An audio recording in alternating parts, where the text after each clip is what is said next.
ഉമ്മാൻ്റെ കാൽക്കീഴിലാണ് സ്വർഗം എന്ന് പറഞ്ഞതാര്? മുഹമ്മദ് നബി സല്ലല്ലാഹു അലൈഹി വസല്ലം. നബി സല്ലല്ലാഹു അലൈഹി വസല്ലം മദീനയിൽ എത്തിയപ്പോൾ കുട്ടികൾ പാടിയ ഗാനം ഏത്? ത്വല അൽ ബദറു അലൈന എന്ന് തുടങ്ങുന്ന ഗാനം. നബി സല്ലല്ലാഹു അലൈഹി വസല്ലമയുടെ എത്രാമത്തെ വയസ്സിലാണ് മാതാപിതാക്കൾ വഫാത്തായത്?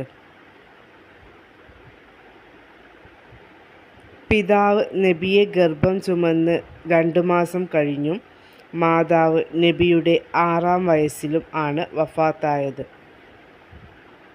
നബി സല്ലല്ലാഹു അലൈഹി വസല്ലമക്ക് നുബുവത്ത് ലഭിച്ചത് എത്രാമത്തെ വയസ്സിൽ?